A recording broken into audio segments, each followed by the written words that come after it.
My name is Natalie Crawford. I am a Robert Wood Johnson Health and Society Scholar. I'm one of the scholars who contributed to planning this day, and I just want to extend another welcome and a thank you for joining us today. On the heels of two wonderful and provocative, informative, and really revealing keynote addresses, I'm really excited to present our next panel, which will discuss former prisoners and what happens to them post-release in terms of their life opportunities, employment, and HIV risk and mortality. First, we're going to hear from Dr. Sean Bushway, who is a professor of criminal justice in the School of Criminal Justice at the University of Albany, SUNY. Dr. Bushway's research has examined the relationship between work and crime, the effect of discretion in criminal justice sentencing, and the work of and the process of desistance, which he will discuss today. Next, we'll hear from Dr. Ingrid Binswanger, who is an associate professor of medicine in the Division of General Internal Medicine at the University of Colorado School of Medicine. She's also a visiting fellow at the Bureau of Justice Statistics. Dr. Binswanger conducts research on health and criminal justice, on the health and criminal justice system, and specifically how incarceration affects health and mortality post-release. And finally, we will hear from Dr. Maria Khan, who is an assistant professor in the Department of Epidemiology at the University of Florida. And she will be discussing how incarceration independently influences HIV transmission risk among former inmates and members of their sexual networks. So similar to the keynote addresses, I would like to ask that you reserve all of your questions for the question and answer period following all of the presentations. And now for our first presentation, I would like to welcome Dr. Bushway.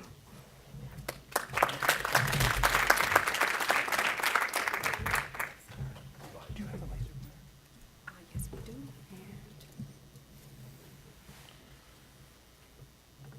Do you know where you are, Bushway?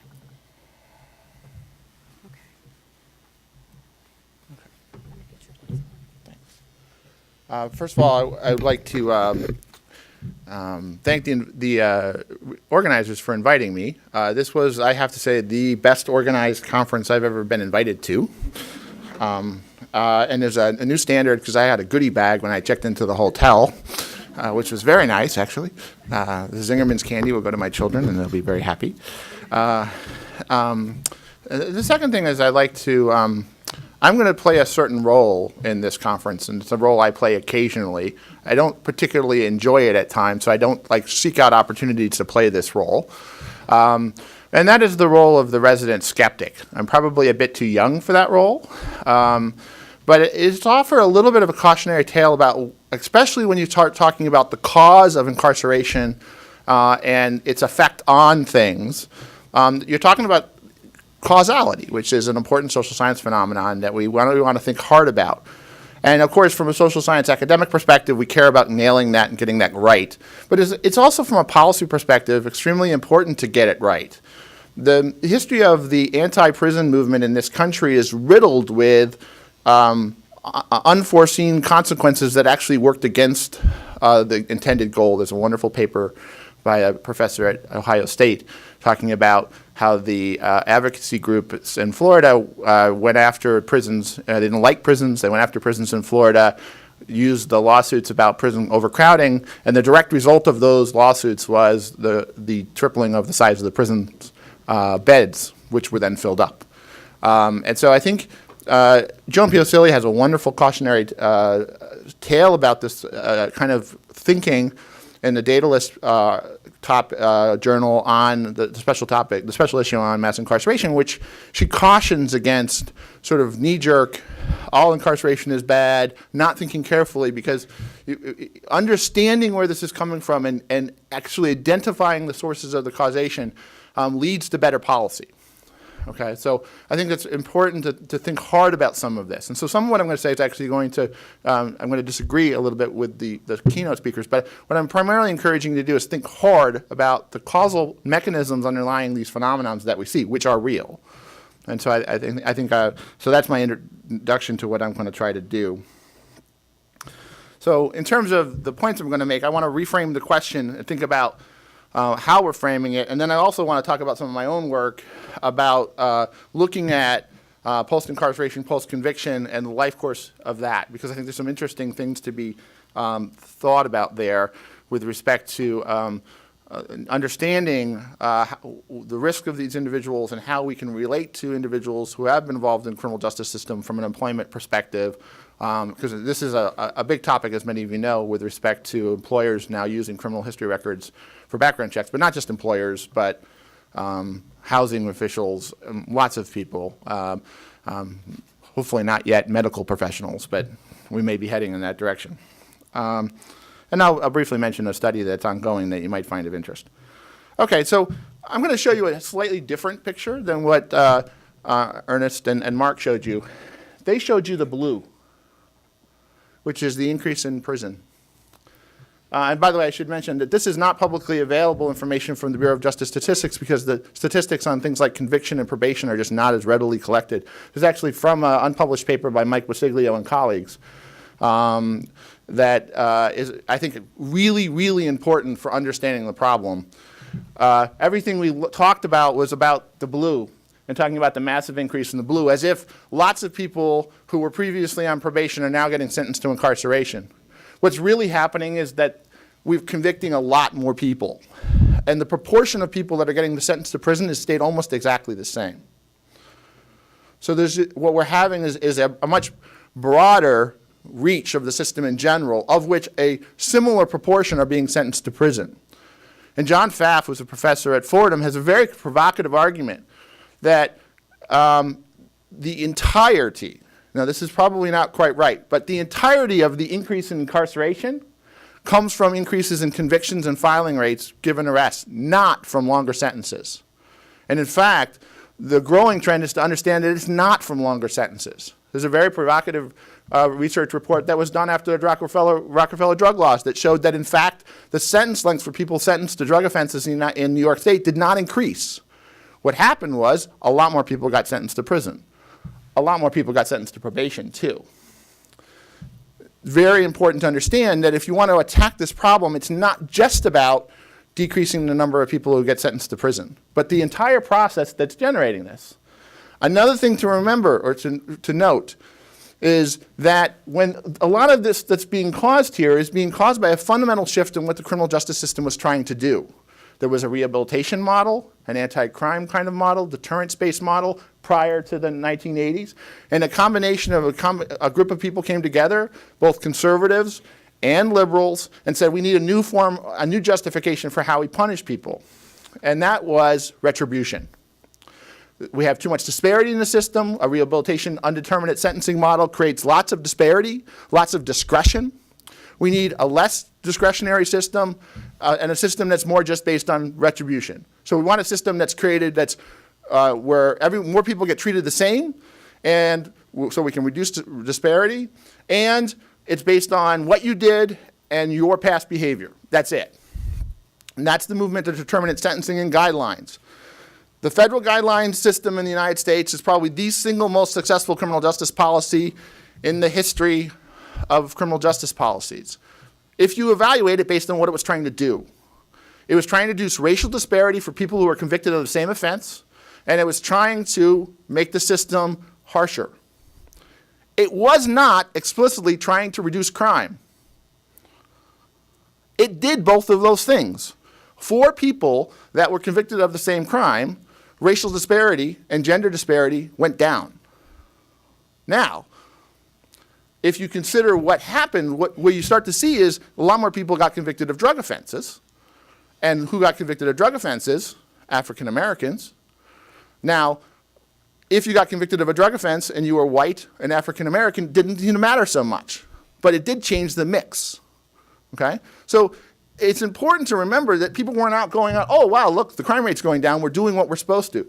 The explicit ABA, American Bar Association, policy for sentencing in this country right now is retribution. It is not reduce crime. It is not deter people. It's retribution. Okay? So that's an important source because that's a lot of what's driving this. And what's really happening is when you have fixed sentences, and particularly if they're harsh, you've now increased the incentive to do what? Plead guilty, which is this part. You miss all of that if you only focus on this. And I think that's a really important point that I would like to raise. Okay? The other thing is I want to sort of to get to this, I wanted to do this before showing you the slide, but to think about, if you just think about the prevalence of arrest in this country, okay, especially for a non-criminal justice audience, you might be surprised at how prevalent it is. Now, you saw the numbers, so I'm not going to do my little experiment, but if you look at there was one study done back in 1967. I just was part of another study that was published in Pediatrics in 2012, which is the first study that's been done since then, that looked at the cumulative prevalence of arrest using a nationally longitudinal survey of youth by age 23. And ask yourself, what percentage of the people do you think have at least one arrest, non-traffic related arrest, by age 23? Okay? And for non-criminal justice people, they'll usually shocked by this. It's 30%. Okay? And that is a slight increase over what happened in the 1960s. It was 22% in the 1960s. But if people that are arrested have a higher chance of getting convicted, you're now talking about a system that has a very strong control over a population in a way that probably wasn't done much before. Okay? And that's an important piece of this. And it certainly gets you stopped thinking about folks as if they're criminals. I've done this in general population audiences, and people think the number's 2 or 3%. They're shocked when it's 30%. Okay? Now, we've done some additional research in a paper that's not published yet. It's under review, where we looked at this. Now, one of the interesting things about criminal justice statistics is they're not available by gender and sex. By sex and race, I should say. In other words, you can calculate the arrest rates for African Americans, you can calculate the arrest rates for females, but you can't calculate the arrest rates for the combination of those. It's simply not available. There are no estimates of this, because that's not how the data is collected in the United States. So what we try to do is look at this, and what we find is something very provocative, particularly if you think about this as a racially motivated phenomenon. There is no difference in the cumulative prevalence of arrests for men, for women. However, there is a large difference between men and women, and also between African American men and white men. In other words, there is, but this number is extremely important and also somewhat shocking. It means almost 50% of African American men have had at least one arrest by the age of 23. Non-traffic. Right? And this is not a contact with the police, it's an arrest. Okay? So, but if you think it's all about race, why is that not the same? The other thing to think about, so shifting gears a little bit, there has been a tendency to focus on reentry and the problem of prison. Because prison causes these problems, we need to fix them. And Ernest gave us a long list of things that the prison causes. But it's really important to understand that the population of people who go to prison have serious disadvantage before they ever show up to prison in the first case. Okay? And that has lots of implications for much of what you're going to talk about today. More than 60% of prisoners are high school dropouts, and that's been true since the 70s. And that hasn't changed much either. So if we're incarcerating a lot more people, but the basic underlying rate has stayed the same, what's that tell you? Well, the high school dropout rate's gone up. Right? There's more seriously disadvantaged people. If you look at employment, only 30% of the people entering prison, this has been replicated across states, have formal UI employment, pay stub jobs, before they go in the year before they go to prison. And of those who have those pay stub jobs, the average earnings is about less than $5,000. These are people that are disconnected from the sort of what you would consider, standard social organizations and institutions before they go to prison. More than 50% have substance abuse problems, mental health problems, and that number can get very high.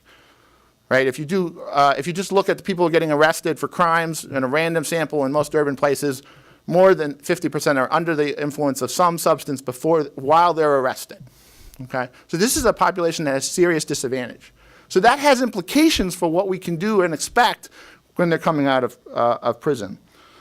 Here's an excellent example of that. One of the models that's been used with this population has been a very successful model that was used for the welfare to work population, which was primarily women, and that is job search assistance. And this is help individuals get a job and keep a job. And in that literature, in that area, people established a baseline where if this was a successful program, if 60% of the people that you helped stayed on a job for 6 months. When the same model has been applied to the population of people exiting prisons, it's 30%. So if you want to focus on the stigma of can't get a job, and that's the reason why we have such problems, I'd point you to this. Because this is people that get help getting a job, they have a very hard time maintaining a job. Okay? Why? Well, mental health problems, low education, inexperience in the labor market, all these problems. These are real. When people try to do experiments, transitional jobs programs to help these folks, there's been a number of experiments lately. They're good programs. Essentially, they've had no impact on employment outcomes, time after time. Now, the claim could be, well, that's because these are big problems and these are small interventions. And oh, by the way, maybe it's because prison screwed them up in the first place or made the problems worse. So then the question, so that's a good point, but it's important to note that these problems exist. And a big part of the story is the nature and the pervasiveness and the broad nature of the problems across many dimensions. So my point here is focusing too much on the additional impact of incarceration, which there might be, takes away from and potentially distracts you from the baseline problems that exist in the first place. And they are real and they are big. Now, so now let's start talking about, well, maybe there's a causal impact of prison, and how would we know? So in terms of the, something like, we have something what I call the floor problem. So you have an outcome over here, and you have a bunch of people that are going into prison, and they have very low performance on that outcome before they go to prison. So here's the problem. Where are they going to go? And the answer is nowhere. Right? There's no, and so as a result, thinking about the causal impact of prison on these outcomes, for certain types of outcomes, it can't get worse. It's already so bad before it starts. So this actually has some interesting implications for certain policies, and Michael's going to talk about this. This is actually an example from Michael Massiglia's work. What you have is a situation in terms of neighborhood quality, and you look at the impact of incarceration on the location of housing once you get out of prison. And essentially, minority housing on average for people who are going to prison is they're living in not very good neighborhoods. They're living in the worst neighborhoods before they go to prison. So when they come out, it doesn't get any worse. Who does it get worse for? The whites. Okay, the non-minorities, they suffer housing losses, but the African Americans do not. Jeff Morenoff's doing work on this as well, and it's an important thing to talk about. There's also a problem when it comes to, so here's earnings. So here's the story for earnings, and this has been replicated over and over again in using official records of employment earnings. You take a bunch of people before they come to prison and look at what happens afterwards. Okay? Essentially, there's an increase, a small increase. This isn't big. And then it goes back to the previous level after about 2 to 3 years. Okay? So you say to me, Sean, but I've heard studies that say there's a 30% decline in wages and earnings after prison. And I say to you, you're right. It's because we need a control group. Well, so you add in a control group. And typically the control group is above the control group of it doesn't look like the non-offenders, the people going to prison prior to prison, and doesn't look like them after either. And the difference has increased. And that's where the effect comes from. It's a fact. The closer the line for this control group gets to this control group, the smaller the effect is. In other words, the more the group looks like the offender group before prison, the smaller the effect. Well, what about, some of you are sophisticated econometrically, say, what about the fixed effect model? That controls for unobserved differences. The problem is it requires you to assume that this trajectory has the same path, not the same level, but is the same arc before incarceration. It's not typically true. So it's not a good assumption. So really need to think hard about what the control group is. Oftentimes in this literature, people use as the control incarcerated people and non-incarcerated people, including a group of people that have not yet been arrested or convicted. Okay, it's an interesting group. However, now you're not studying the effect of incarceration. You're studying the effect of criminal involvement, arrest, and conviction. Employment, for example, most employers don't know that someone went to prison. They only know if they got a felony conviction. And most people who went to prison had a felony conviction before they went to prison. So is it the effect of incarceration, or is it the effect of the felony conviction? It matters for policy. I think if you're going to talk about mass incarceration and that problem, you should be comparing it to probation, because it's not like you're not going to arrest these folks. What you're talking about is doing something else with them. So you need to compare it to probation. And the best way to do that is using exogenous variation in who gets assigned to prison and probation. In other words, essentially random. Obviously, we're not going to do experiments where we randomly assign people to prison, but there are sources of variation in terms of judges, in terms of the nature of guidelines that you can use. Now, one of the problems with that is when you do that, the precision of the estimates gets very weak. In other words, you get very large estimates, errors. And so one of the concerns that people like Bruce Western have always said is, look, I'd rather have an estimate I know is biased, but that's more precise, than a biased than the right answer that's very imprecise. It's an interesting perspective. But it's important to note that if you go that route, you have biased answers. You're getting an upper bound. Another thing is you really do need to understand the theoretical process of incarceration. Many of you are medical professionals. You understand what you're trying to do when you give a treatment to someone and what you're intending the outcome to be. Well, what's the process by which people end up in incarceration? It's much less clinical than that. And we need to, in the model that you think is generating the incarceration will have an impact on the outcome. And that's really important to study. Okay. Couple notes. In terms of some of the best estimates of earnings, there's a new paper that just came out using exogenous variation, looked at both the impact of incarceration relative to probation on both earnings and recidivism, and found no effect. A slightly less causal paper by Robert Apel and Gary Sweeten found a bigger effect on earnings, found an effect on earnings, but it's completely limited to drop out from the labor market. For people that are earning in the labor market, the wages are the same, the hours are the same. What happens is people drop out. It's important. It's not, in terms of thinking about what the problem is. If people are out of the labor market, they don't have health insurance. That's an important consideration, especially if you're thinking about, large proportions of this population are not involved in the labor market. And that's a lot of the way, for example, healthcare is delivered. Okay. As I tried to indicate, I'm not saying incarceration is good. It's costly, it's blunt, and we're not even using it rationally in the first place. We're not using it as a clinical instrument. We're doing it for retribution purposes. Causal standards are important. Well, because I'm a social scientist, of course I think that. However, it's also important because it matters for what you then prescribe as the solution.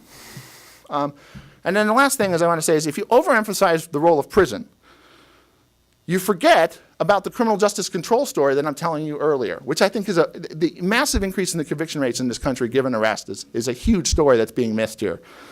And then I think the other thing is that it takes the attention away from the real problem, which is the inequality and poverty that exists. I'm not saying you shouldn't worry about it. I'm not saying it's not part of what's going on. I'm just saying keep your eye on the larger ball. So I don't have a lot of time left, but I wanted to talk a little bit about some of my other work when it comes to thinking about how do you interact with folks after they've been involved in the criminal justice system.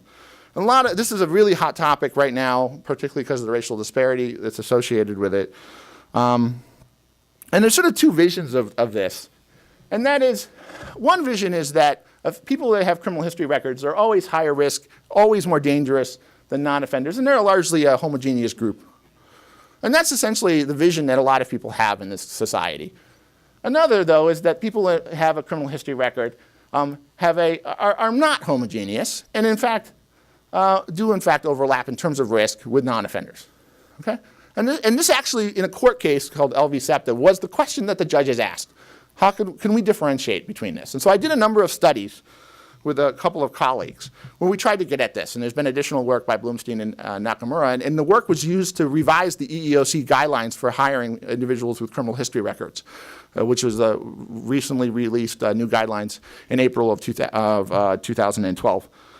And what we found is essentially that if you look at the probability of offending based on the number of years since you offended, and the number of years you've been crime-free, initially, the risk relative to a non-offender group is very high. This is a 45% chance of having another contact in the year after you've had an experience. However, if you manage to stay crime-free, eventually you look like everybody else. So this is a small group of people who haven't offended again, and they do, in fact, look like everyone else. There is what Al Bloomstein calls redemption. We've also done this with Dutch data, and we get basically the same pattern. It takes a little bit longer to get to the non-offender pattern, but essentially, people do look like non-offenders. They do not always have this high risk of offending. Now, and this actually matters a lot by age, which is really important to note. This is the same curve I just showed you for a first-time offender, but the person was 46 when they had their first offense. They looked like everybody the day they committed the crime. Why? They went 26 years without an offense. They're not an offender group, right? They're just like everybody else, and they did something stupid. And they look like everybody else because they are everybody else. Remember the number I gave you at the beginning. 30% of us will have an arrest by the time we're 23. It also matters a lot by the number of priors. This is 65% chance of a rearrest within 1 year if you have more than 7 priors. Okay? It matters how involved you are in the criminal justice system. Okay, so if we're trying to predict recidivism, 2 things matter a lot, but it's really important to note that even after you control for these things, sex and race still matter. It's an important fact to think about. They don't matter a lot, but they matter. And then there's also dynamic factors because people do change, and they matter too. And so you really want to, risk of prediction is seductive because these things predict a lot, but you forget that these things are at least related to people who complete these programs. Maybe the programs themselves don't cause anything, but they are related to the outcome in an important way. So some important insights from this is redemption is possible. It's really important to think about the right comparison group, and non-offenders don't have 0 risk. And that's really important to remember here. And I think something that policymakers forget. And then the real issue, and this is something that I'm not going to get a chance to talk about, is do we have to wait that long? 10 years is a long time. So the question is, can we observe other information? Can people reveal themselves to us in ways that are instructive, that tell us that, hey, look, I'm a desister? I am skeptical that we know how to cause desistance, in part because desistance seems to be fairly quick. It's not a gradual process. When you study it, when you look at what's going on, it's some type of identity shift, some type of cognitive behavioral change in how you think about things. And so it happens quick. And about 25% of the number that people find over and over again, if you follow people over a long period of time, if you take a serious group of people that are convicted of felonies, about 25% of them will desist. It's really hard to predict which one. And it's, what happens is that even some very serious individuals, very long priors, will desist. So then the question becomes, well, I don't know how to cause cognitive behavioral shift. How do I get you to be in the same situation and act differently? That sounds like religion or something. But what if we spent some effort trying to identify you when you did change and didn't change you, didn't hold you captive to this? This can't change. It's fixed. But people do change. People age out of crime. They do change. What happens if we were there waiting to find out, waiting to catch you when you were there? When you made that shift and you started changing how you behaved, changing some of what was going on, that we were encouraging and supporting that instead of holding this over your head. And I think when you start thinking that way and stop thinking, I have to find the program that's going to cause the change, but I'm going to recognize the change when it occurs and reward it and support it, I think that changes some of how you're thinking about the problem. And I've got a paper that's in criminology and public policy that focuses on what this is called a signaling effect, where we're looking for signals from people that they've changed so that we can reward that behavior, that difference in actions and effort on their part. Okay, thank you very much.